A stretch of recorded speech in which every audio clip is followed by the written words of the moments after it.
What to do with your first $1,000. Hey guys, it's Brett. If you're new to investing, you're not sure where to start, or maybe you're a seasoned pro, you're just looking for a different opinion, I'm going to give you the pros and cons of different things you can do with your money, even if you don't have much starting out. Let me start off by saying I'm not a financial advisor. I'm just going to put myself in different scenarios and say what I would do with $1,000 if I was in that situation. First things first. If all you have to your name is $1,000, just put it in a savings account. Don't touch it.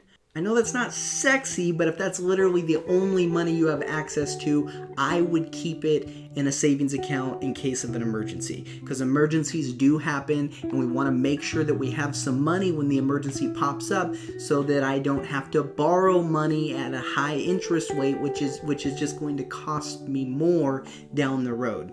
If you break your arm or if the car blows up and you took the only $1,000 you had to your name and you put it in the stock market, next thing you know, coronavirus is going to show up. Your stock's going to take a 20% hit. Now your only $1,000 to your name is $800. That is not what we want to do. Or if you ended up locking your money into some sort of long-term investment with an early fee to get out or something like that, now you're going to have to take that expense and you're going to put it on a high-interest credit card or some other sort of loan where you're paying 18, 21, 24% interest just to borrow money. So if you literally only have $1,000, keep it. I know that's not sexy, but you'll thank me in the event that you do need it. The second super important thing to do if you have $1,000 is if you have any high interest credit card debt, really any interest debt over 5%, you're going to want to take that $1,000 and you're going to want to throw it at that credit card. Again, not a super sexy way of doing it, but think of it like this. Your credit card, the average credit card rate's about 21.5%. So it's a guaranteed return of 21.5% on that $1,000 by throwing it at that credit card debt. That's 21.5% less in interest you're going to have to pay on that $1,000, which if you spread it out over the course of the year, it's going to be like $210. So you already made $210 off of that $1,000 just by throwing it at high interest debt like credit cards. Okay, so what do I do beyond that? Let's say I have a little money in the bank, enough that I'm comfortable with, 3-6 months of expenses, and I don't have any. I've already paid off all my high interest debt, again, above 4, 5, maybe 6%. Now what do I do? What can I do? I want to put my money to work. How can I make some more money? Roth IRA. IRA means individual retirement account. So it's in a retirement account. Roth is just the name of the senator who proposed it into legislation back in the 80s when they created it. But really, Roth is a signal that it's after-tax income. So you've already paid taxes on your money, which is hopefully what we're doing in this case. We've got $1,000 of extra cash. What do we do with it? We put it in a Roth IRA or an after-tax IRA. The reason we're doing a Roth IRA and the reason that the taxes are important is because we're going to pay our taxes today and we're going to invest it for a long time. The key to getting financially independent and getting wealthy is long-term investments. And so we're going to pretend like this $1,000 is going to be an investment over a long period of time.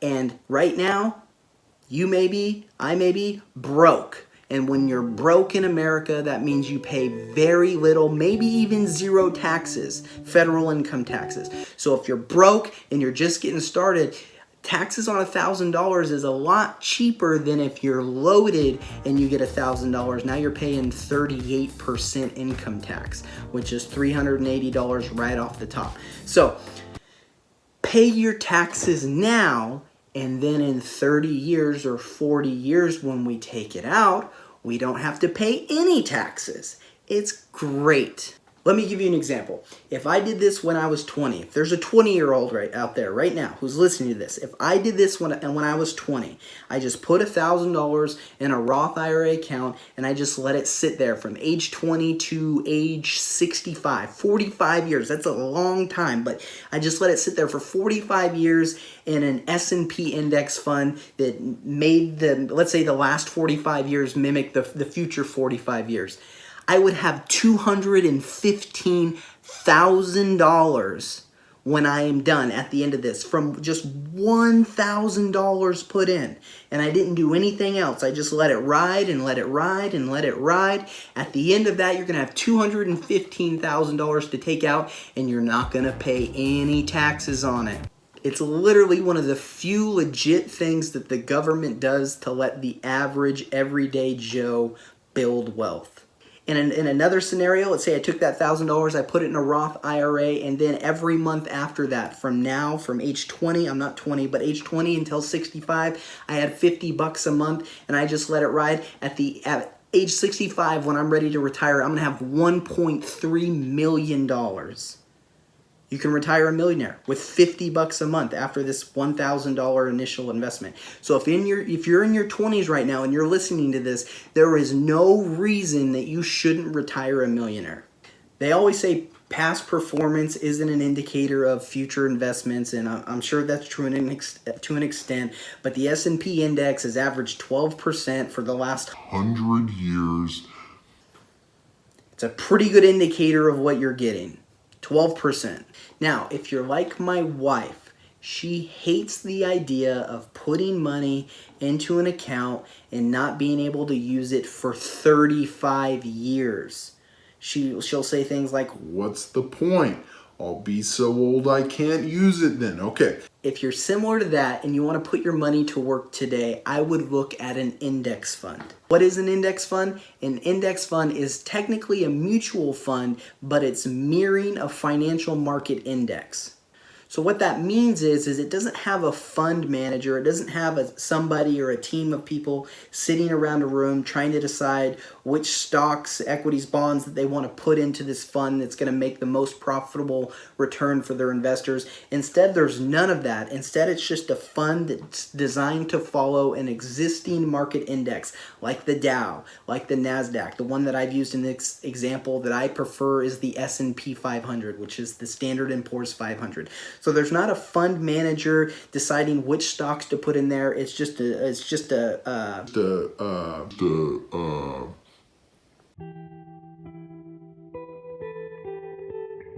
index fund that's just following whatever the existing index does. And the S&P 500, for example, it doesn't really change that much. But you can also get a total market index where it's got funds from all across the stock market. And so you can buy a total market index fund for $30 and it's going to give you a little tiny fraction of a share of all of the stocks in the market. That's another way to go. But an index fund is a great place to start. If you've only got $1,000, there's very little fees. We're talking fraction of a percent of fees. Two reasons that I would choose an index fund. Reason number one is they typically outperform a mutual fund manager. I'll go into a later video, but mutual fund managers really aren't that good at picking funds. But besides that, I'll expand on that later. Number two is that they're really low in fees. We're talking fraction of a percent. You can anything from 0.08% to 0.25%. And I know that doesn't sound like a lot right now, but if I took, let's say, the 1% that a typical mutual fund manager is going to charge me over the course of 45 years, how does that 1% affect my return over 45 years? Well, going back to the example we had before where I invested $1,000, I left it, I had $215,000 waiting for me at the end of the road. If I was paying a 1% fee to a mutual fund manager all along the way, guess what my number is? $138,000. It literally cost me $77,000 in fees for them to make. Granted, I'm still much better off, right? I still grew $1,000 to $138,000, but that 1% fee compounded over 45 years cost me $77,000. So be careful what you invest in. At the end of the day, investing intelligently is better than not investing at all. But also be mindful of what you're investing in. Those are some of the things I would do with my first $1,000. If you got something out of this video, please like, subscribe, drop a comment down below. You can troll me if you want, or please drop a comment of what content you'd like to see next. Thanks, guys.